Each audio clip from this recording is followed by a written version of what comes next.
Baiklah, sebelum belajar mari kita berdoa. Doa dimulai. Doa selesai. Nah, sebelum mulai pembelajaran, di sini aku absen dulu ya. Desti Ramadhani, Ibu. Mubidatul Husna, Riganisa, Ibu. Novia Erizia, Ibu. Sofia, Ibu. sakit? Iya, Bu. Udah berapa hari nggak datang? 3 hari, Bu. Oh, 3 hari. Iya. 3 hari ya. Siap vaksin, siap mulai vaksin. Oh, siap vaksin. Juli. Ibu. Berarti yang nggak datang cuma Sofia. Iya, Bu. Nah, di sini udah sarapan? Udah, Bu. Ada yang belum sarapan? Saya makan roti, Bu. Cuma makan roti. ini minum susu, Bu. Iya, bagus. Iya, tapi minumnya nanti aja setelah belajar. Nah, di sini ibu ingin bertanya, mengapa sih kita itu harus sarapan? Biar ada tenaganya. Energi. Iya, biar ada tenaga. Terus? Ada energi, Bu. Iya, biar ada energi. Terus apa lagi? Biar nggak lemes kalau ke sekolah. Iya, biar nggak lemes. Jadi kalau kita punya energi, pasti kita nggak akan lemes ya. Iya, Bu. Nah, baiklah. Di sini kita akan mempelajari mengenai sistem pencernaan.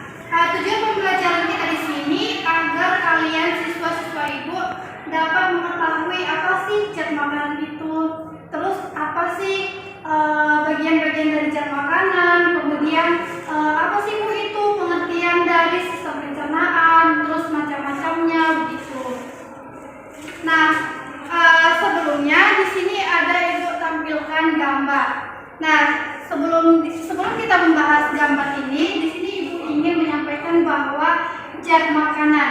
Nah, zat makanan itu apa sih bu?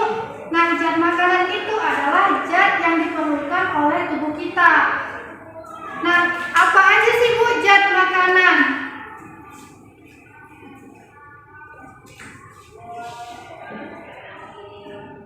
Nah, zat makanan itu ada karbohidrat. Kemudian protein, Lemak. kemudian lemak. Kemudian apa lagi? Vitamin.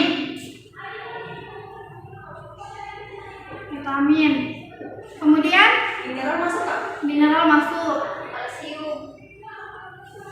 Nah, kalau kalsium itu dimasukkan lagi ke dalam mineral. Nah, jadi karbohidrat adalah fungsinya sebagai sumber tenaga bagi tubuh. Ini dicatat ya. Iya, Bu. Nah, protein. Ada yang tahu fungsi protein itu apa? Bu, Apa? sebagai zat pengatur proses-proses dalam tubuh, Bu. Bagus. Sebagai zat pengatur tubuh.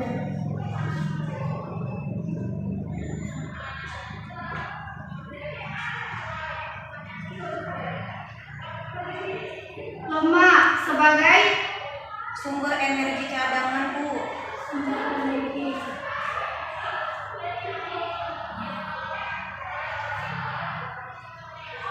Vitamin, ada yang tahu fungsinya? Saya, Bu, sebagai pengatur dan pelindung tubuh.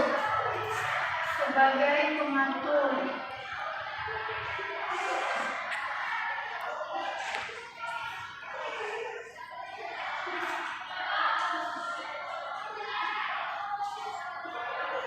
Nah, kalau mineral itu fungsinya untuk melarutkan Zat-zat makanan itu, Bu. ya. Dan mengatur proses-proses dalam tubuh.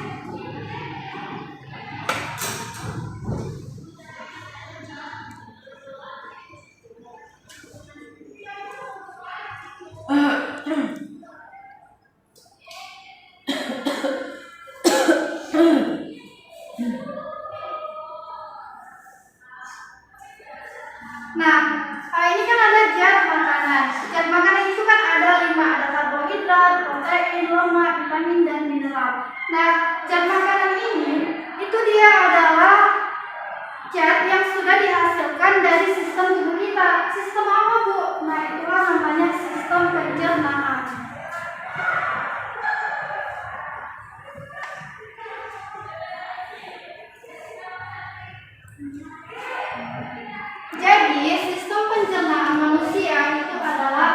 sistem pada organ-organ kita yang berfungsi untuk menghasilkan zat-zat tertentu yang dibutuhkan oleh tubuh kita. Nah, apa aja sih Bu organ-organnya? Di sini ada mulut. Kemudian kerongkongan. Setelah itu lambung. Lalu ini usus halus.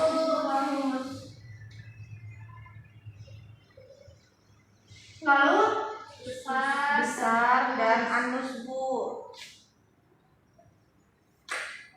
dan anus. Nah, di sini berarti ada 6 ya sistem organ pada pencernaan kita. Nah, yang pertama ada mulut, kemudian kerongkongan, kemudian ada lambung, usus halus, dan usus besar dan anus. Nah, yang pertama itu ada di mulut. Ketika kita makan, makanan yang kita makan itu akan diproses di dalam mulut yang dikunyah oleh gigi. Lalu kemudian makanan itu akan melumat. Nah, kemudian setelah lunak makanan itu kemudian dia masuk ke dalam kerongkongan. Nah, pada kerongkongan inilah yang menyalurkan makanan tersebut ke dalam lambung. Nah, setelah di dalam lambung itu dia ngapain tuh makanannya? Nah, setelah dia masuk ke dalam lambung, maka makanan itu akan diproses dengan bantuan enzim. Setelah itu kemudian masuk lagi ke dalam usus halus.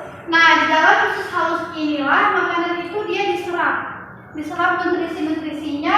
Kemudian setelah dia diserap pasti kan ada ampasnya, lalu dibawa ke dalam usus besar, lalu ampasnya tersebut kemudian dibuang di dalam anus.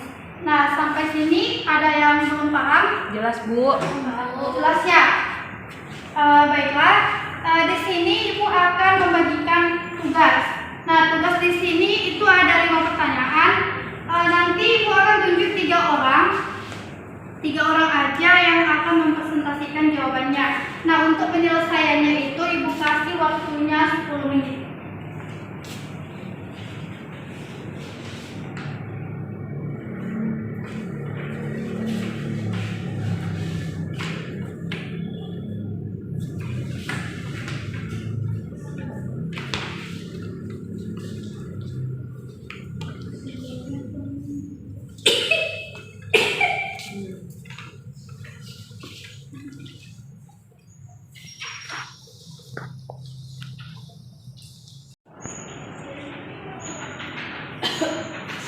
Nah, berhubung waktunya sudah pas 10 menit, sudah selesai semua? Ya, Bu. Oke, baik sudah ya. Nah, Ibu minta Mufidah presentasikan jawabannya yang nomor 1. Di sini aja kan, Bu. Ya, tadi berdiri aja berdiri. Nah, dari nomor 1 itu kan Bu ada jelasan perbedaan antara pencerahan mekanis dan pencerahan kimiawi. Nah, kalau pencerahan mekanis itu dia dilakukan oleh gigi di dalam mulut, sedangkan kalau kimiawi itu dia dilakukan itu oleh enzim-enzim yang dihasilkan oleh saluran pencernaan. Oke, baik. Ibu pikir Mufidah sudah paham ya, karena jawabannya sudah tepat sekali. Nah, untuk pertanyaan yang nomor 2, siapa yang ingin menjawab? Ya, Bu. Oke, silakan Desi. Bu, jadi untuk soal yang nomor 2 itu pertanyaannya adalah apakah manfaat dari makanan berserat dan apa yang terjadi jika kita kekurangan serat. Jadi makanan berserat dapat mencegah penumpukan dan meningkatnya kolesterol dalam darah, menyerap racun di usus dan memudahkan buang air besar dan juga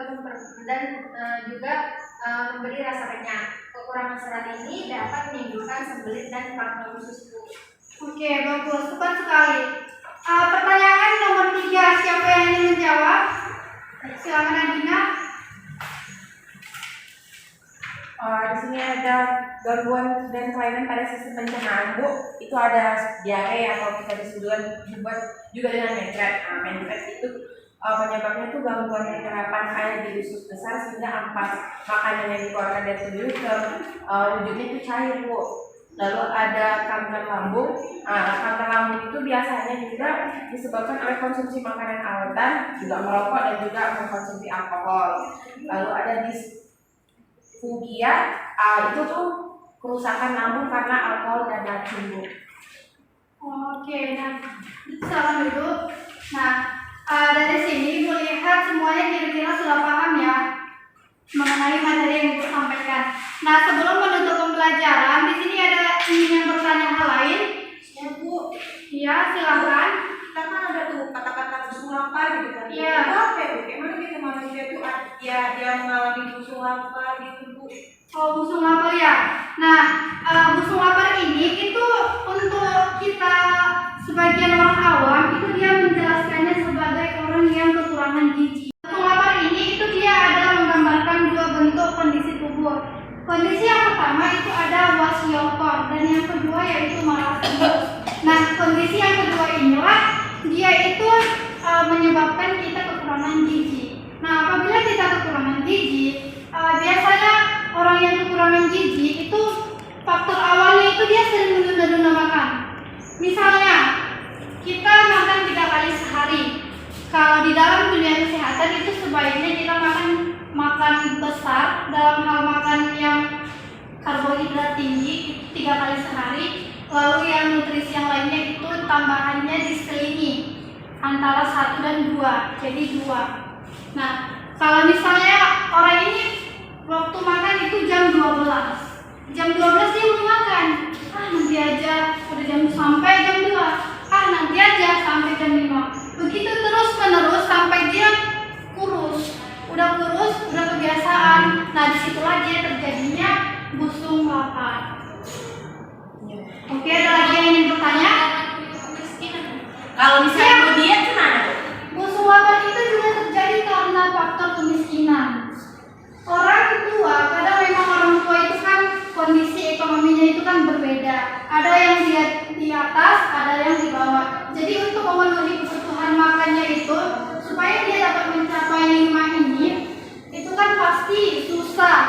Karena kita karbohidrat, pasti itu nasi.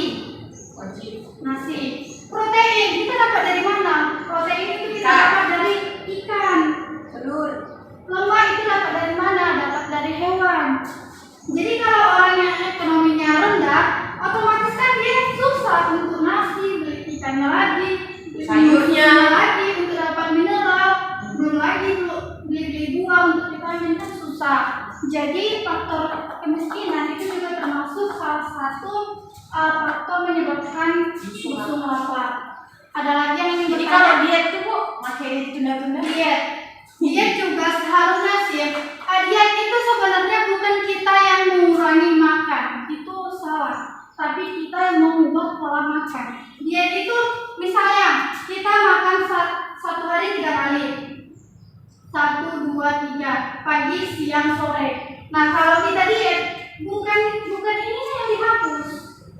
Ini tetap berjalan. Tapi apa yang kita makan yang kita ubah. Misalnya satu pagi biasanya kita makan nasi. Nah, bisa kita ganti dengan makan roti yang karbohidratnya rendah. Lalu bisa juga dengan kita makan kan itu ada orang yang vegetarian. Nah, itu juga termasuk salah satu diet yang sehat. Nah, jadi diet ini bukan istilahnya mengurangi, tapi mengganti dari karbohidrat yang tinggi menjadi karbohidrat yang rendah. Oke, ada lagi yang ingin bertanya? Kalau yang menunda-nunda makan gitu Bu, apa cuma busung lapar gitu aja Bu? Nggak ada lain gitu Bu penyakit ini? Biasanya makan Bu? Iya, selain lambung, apalagi mahasiswi, anak kos. Nah, udah tahu ini bulan akhir tuh belum mengirim orang tua. Jadi otomatis setelah Indomie aja, udahlah sama aja makannya. Pagi dia nggak makan, siang dia makan. Makanya Bu kasih lagu dia Bu makanan Bu. Sama, nah itulah salahnya. Selain itu ada lambung, itu sangat banyak. Karena kan di dalam tubuh kita ini dia itu terus berproses. Jika nutrisi makanan yang masuk itu tidak ada, sementara dia terus menerus bekerja, maka akan rusak organ-organ kita. Terima kasih Bu. Iya Bu. Ada lagi yang ingin bertanya? Bu. Cukup. Nah, kesimpulan